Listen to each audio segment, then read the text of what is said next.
Halo sahabat inovasi, jumpa bersama saya Nur Santi dari Badan Litbang Provinsi Sumatera Selatan dalam acara One Day One Innovation. Satu hari, satu inovasi, tiada hari tanpa inovasi.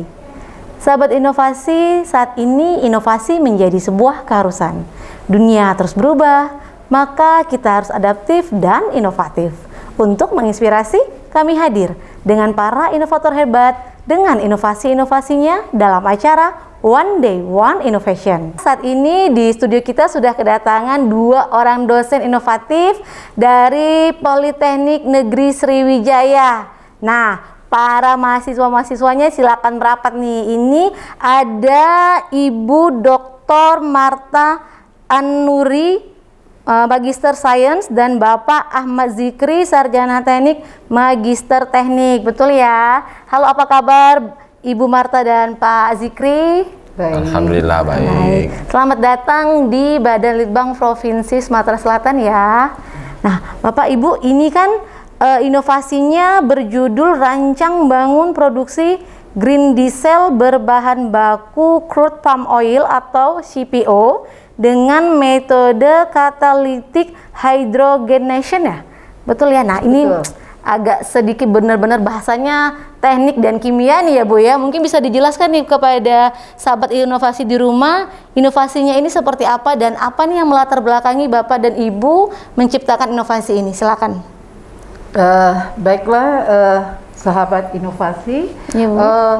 Pertama-tama kita Indonesia ini termasuk negara yang produktivitas CPO-nya atau crude palm oil-nya itu tertinggi di dunia. Satu. Tetapi terkendala ya, salah satunya kendalanya pas ketika diekspor ke luar negeri kan, karena tujuannya itu untuk mengekspor. Negara-negara maju ini sekarang ini sudah mulai membatasi dengan cara tidak boleh diekspor dengan isu yang jelasnya isu tentang lingkungan hidup. Jadi salah satu mereka memban, artinya mencegah untuk kita mengekspor salah satu CPO itu ke luar negeri dengan isu lingkungan hidup. Sehingga lama-kelamaan harga CPO ini semakin turun.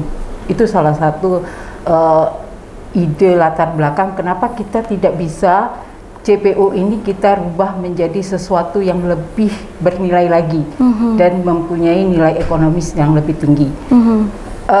Di satu sisi kita tahu bahwa energi kita, energi konvensional yaitu misalnya crude oil, itu semakin hari semakin menurun dan harganya juga ya kita sulit lah di Indonesia.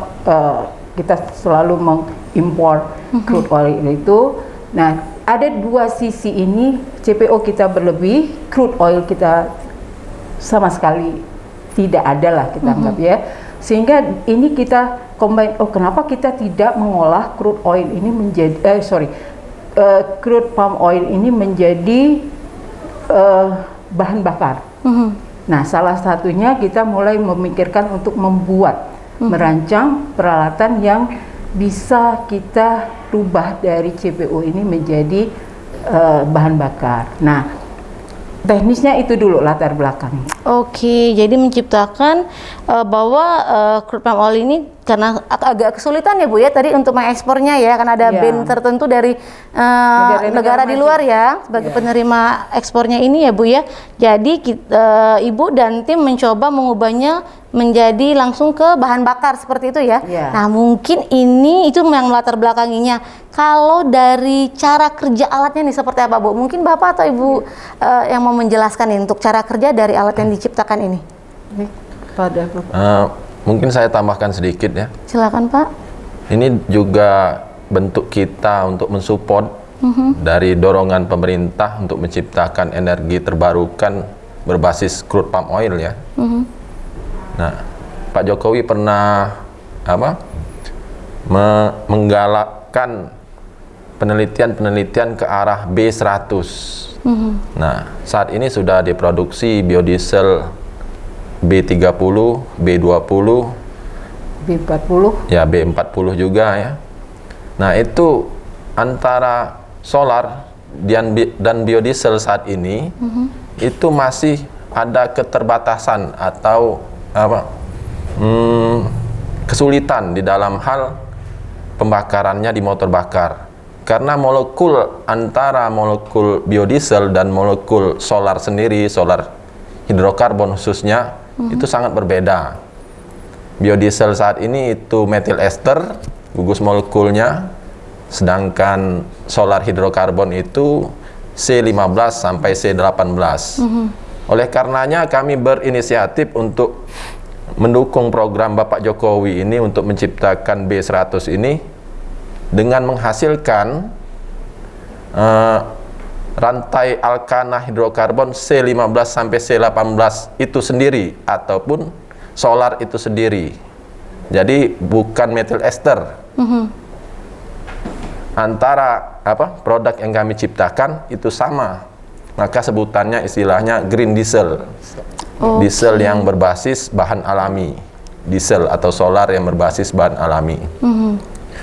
Untuk prosesnya sendiri itu bahan bakunya dari crude palm oil ya. Kandungan yang diharapkan dari crude palm oil yaitu molekul triglycerida. Itu kami crack atau putus rantainya di temperatur sekitar 350-an derajat Celcius.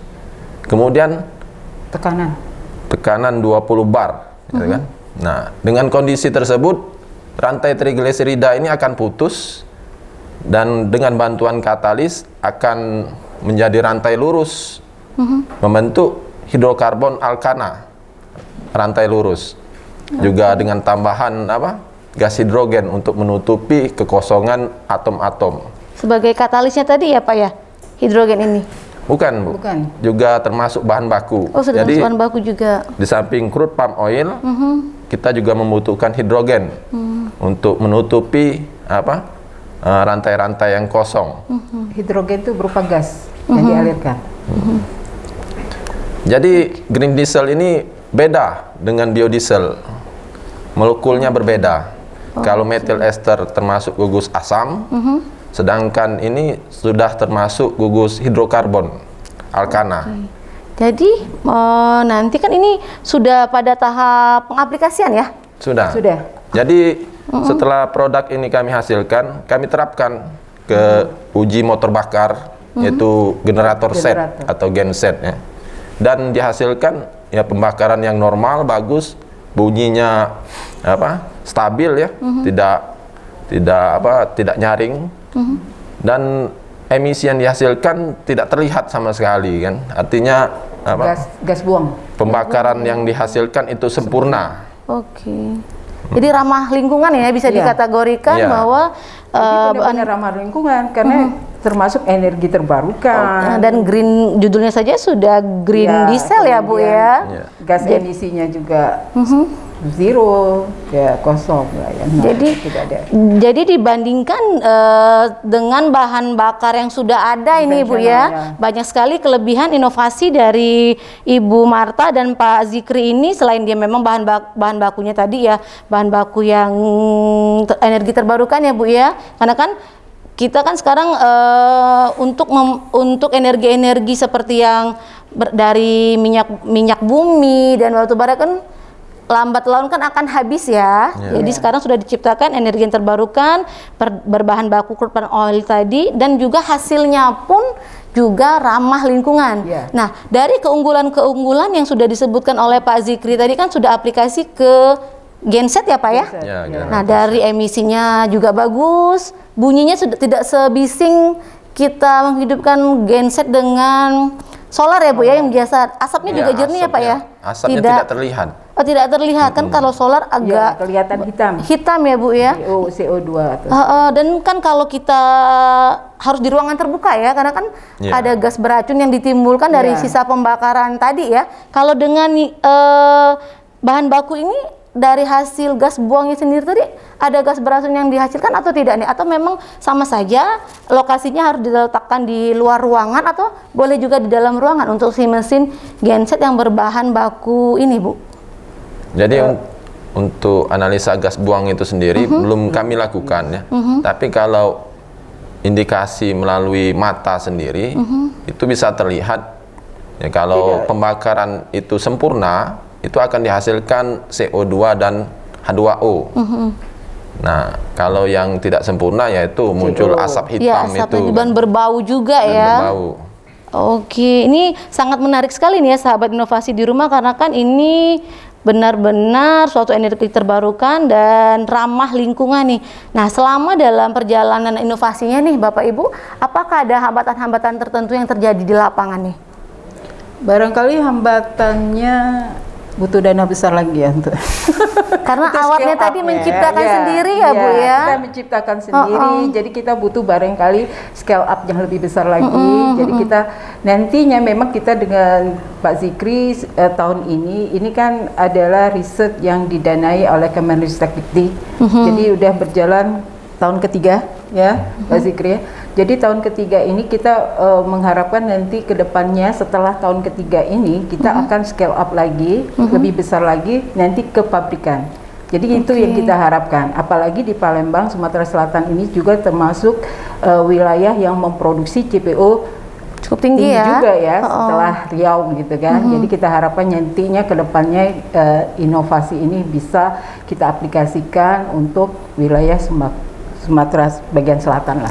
Oke, jadi kalau dari Tapi hambatannya dana, tapi tidak tahu dari Pak Zikri secara teknisnya ini Bu ya, teknis peralatannya bagaimana Tapi nih kalau Pak? Apakah ada teknisnya hambatan banyak, tidak Pak? Jadi proses hidrogenasi ini hanya bisa dilakukan di kondisi tekanan yang tinggi, Iya. Mbak ya. Oke. Itu sekitar 15 sampai 20 bar. Jadi agak Jadi harus konstruksi atau material yang kita gunakan itu harus kuat. Nah, jadi yang kami aplikasikan saat ini seluruh material kami itu stainless steel semua. Stainless steel semua. Nah, dan juga ya di faktor safety ini yang menjadi hambatan seperti itu kan. Nah, bagaimana kita mengoperasikannya secara nyaman, aman, dan terkendali.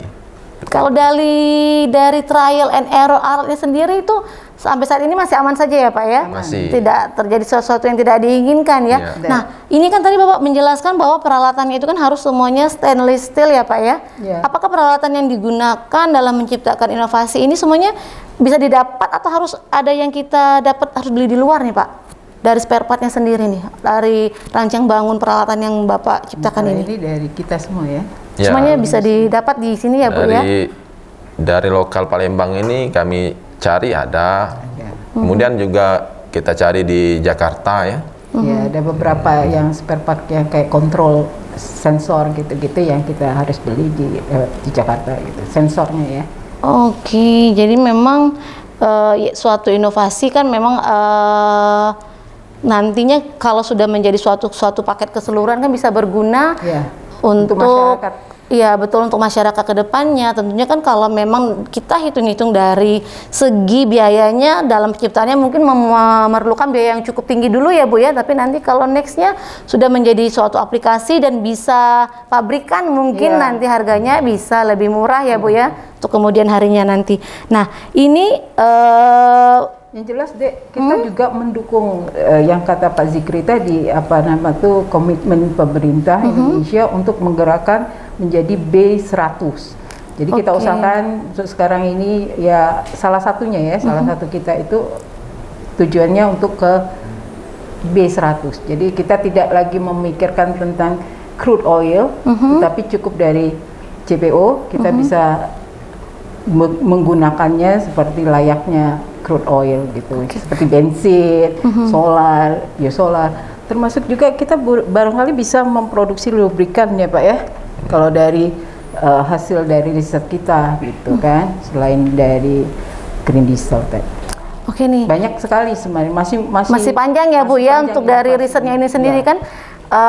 Seperti yang Ibu jelaskan tadi kan nextnya dia sekarang baru kan pada tahap penggunaan di genset, mungkin kemudian nanti diaplikasikan kendaraan bermotor ya, lalu kemudian mungkin ya bisa mengganti, katanya tujuan dari energi terbarukan bisa menggantikan tadi posisinya si bahan baku solar dan premiumnya begitu ya Bu ya untuk kedepannya nanti ya. Oke nih Bu, mungkin ada pesan-pesan khusus tidak nih kepada mahasiswa ataupun sahabat inovasi di rumah nih, karena kan ini energi terbarukan ini kan sesuatu yang sangat penting untuk kita di masa depannya nanti kan, mengingat bahwa bahan bakar dan hasil bumi kita akan terus menerus habis jika terus digunakan, karena mengingat pertumbuhan laju manusia kan cukup banyak nih ya Bu ya. Mungkin bisa diberikan Bu, silakan. Ya, kepada sahabat inovasi dan mahasiswa yang ada di Sumatera bagian selatan ataupun Indonesia, saya harapkan nantinya ke depan jangan takut untuk riset. Saya selalu mengingatkan jangan takut riset, walaupun hal semacam sekecil apapun itu, riset itu akan membuat menjadi apa ya, lebih berinovasi, lebih lagi kreatif, lebih lagi kritis terhadap apa yang ada di sekitar kita. Itu saja untuk saya. Ada tambahannya dari Pak Zikrinya? Pesan nih Pak, mungkin mahasiswanya sedang nonton nih, atau sahabat inovasi di rumah nonton Pak dosen dan Ibu dosennya sedang diwawancara ini. Silakan Pak. Kita ini negeri yang kaya. Seluruh yang ada di dunia ini ada di kita. Kalau inovasi kita mati, ya kita akan tergantung dengan orang lain. Jadi terus kembangkan ide kreatif dan terus inovatif. Oke, jadi tetap bersemangat meskipun di masa pandemi seperti ini ya. Oke, ini terakhir harapan nih kepada pemerintah, mungkin seperti apa nih harapan dari Bapak dan Ibu nih? Tetap support tentunya Bu ya, apalagi tadi masalah pendanaannya ya, karena membutuhkan dana yang cukup tinggi ya. Kalau terkait pemasaran produk yang dihasilkan oleh peneliti, khususnya di bidang minyak, itu ya bagaimana Pertamina bisa menjalin. Jadi kan Pertamina ini ya istilahnya menguasai istilahnya kan. Bagaimana bisa menjalin ke peneliti-peneliti yang ada di Indonesia ini. Bagaimana bisa memanfaatkan sumber daya energi terbarukan sebagai suplai energi di Indonesia. Oke, jadi himbauannya nih ya Bu, karena kan saat ini kan kita bahan bakar suplainya saat ini di Indonesia kan, apalagi di Palembang baru adanya Pertamina ya. Kalau di luar Palembang kan mungkin ada brand-brand lain ya Pak ya, yang ikut menyumbang sebagai bahan bakar. Maunya jadi, juga disupport ya Pak ya. Jadi mungkin terpakailah dari hasil bahan bakar yang sudah diteliti ini ya. Untuk pengaplikasiannya, pemasarannya juga bisa dibantu dari segi pemerintah kita ya Pak ya. Jadi biar sama-sama saling bersinergi. Jadi kalau khususnya bahan bakar minyak ini, peneliti tidak bisa bergerak sendiri ya itu kan, memasarkan ataupun membesar. Karena kan ada regulasi-regulasi tertentu untuk mengatur. Termasuk kalau kita mau uji coba itu kan regulasinya juga ada. Jadi kita tuh akan diakui ketika spesifikasi atau yang dikeluarkan oleh kementerian itu berlaku, dan itu biasanya agak sulit gitu ya kalau tidak ada kerjasama ya, baik dari pemerintah, semua pihak ya Bu ya, harus bersinergi ya kepada para peneliti. Itu saja yang kita harapkan. Karena kan bahan bakar nanti hubungannya emisinya itu ya ke lingkungan. Jadi kalau ada regulasi yang sesuai, bantuan pemasaran yang tepat ya Bu ya, jadi peneliti juga merasa tersupport ya Bu ya, karena penelitiannya terus dipakai dan dibantu dalam hal pemasarannya ya Bu, jadi bisa terus tetap berkreasi ya Bu ya. Oke nih, baik para sahabat inovasi di rumah, pesan nih dari Bapak dan Ibu dosen, tetap berkreasi, tetap semangat berinovasi meskipun di masa pandemi seperti ini. Mungkin tidak harus seperti Bapak dan Ibu dosennya nih, hal yang sudah cukup berat nih, energi yang terbarukan yang memang levelnya sudah tingkat tinggi ya, mungkin cukup memberati.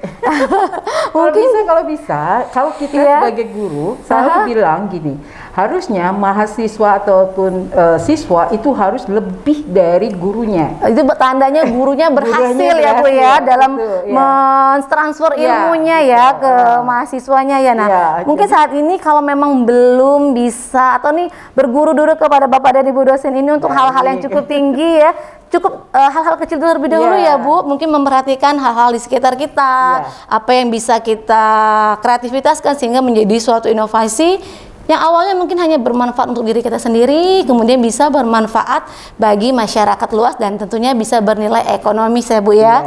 Ya, kami mengucapkan terima kasih kepada Kemenristek-Dikti yang telah mensupport kami dalam dana penelitian ini, juga kepada Direktur Politeknik Negeri Sriwijaya kepada ketua jurusan kami Teknik Kimia dan teman-teman kolega yang ada di Teknik Kimia, juga kepada keluarga kami tentunya yang telah mensupport mahasiswa-mahasiswa dan masyarakat. Oke nih Bapak Ibu, terima kasih sekali ya sudah berbagi inovasi yang sangat luar biasa bersama kami di sini di podcast One Day One Innovation. Oke, kalau begitu sahabat inovasi, jangan lupa kita memiliki jurus 4S. Setiap orang adalah inovator, setiap masalah peluang inovasi, setiap solusi harus sinergi, dan setiap inovasi harus konkret hasilnya. Salam inovasi.